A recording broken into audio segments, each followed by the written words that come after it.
नमस्कार. आपण काही दिवसा अगोदर एक व्हिडिओ बनवला होता. त्या व्हिडिओमध्ये बन्सीलाल नगर या भागातील रस्त्यांची दैनंदिन अवस्था होती. त्या माध्यमातून आपण त्या रस्ता किती खराब होता हे आपण त्या व्हिडिओच्या माध्यमातून दाखवलं होतं. त्यानंतर आपण दिव्यांग मल्टीपर्पज फाउंडेशनच्या माध्यमातून 13 जूनला ग्रामपंचायतला एक निवेदन दिलं होतं. ग्रामपंचायतला आपण 8 दिवसाचा एक अल्टिमेट दिला होता. 8 दिवसामध्ये जर रस्ते बुजण्यात नाही आले तर दिव्यांग मल्टीपर्पज फाउंडेशन तर्फे अर्धनग्न आंदोलन करण्यात येईल. त्यानंतर आपण 20 तारखेला ग्रामपंचायतला एक स्मरणपत्र दिलं होतं. त्या स्मरणपत्रामध्ये लिहिलेलं होतं की 26 तारखेला ग्रामपंचायतच्या अंतर्गत येणारा बन्सीलाल नगर रोड येथील गड्ड्यात बसून अर्धनग्न आंदोलन करण्यात येणार आहे.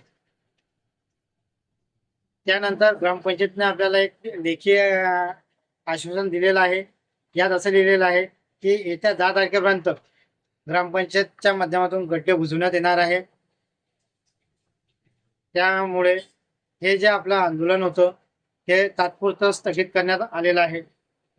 जर 10 तारखेपर्यंत ग्रामपंचायतनं गड्डे बुजवणार नाही तर यापेक्षाही तीव्र आंदोलन हे दिव्यांग मल्टीपर्पज फाउंडेशन मार्फत करण्यात येणार आहे.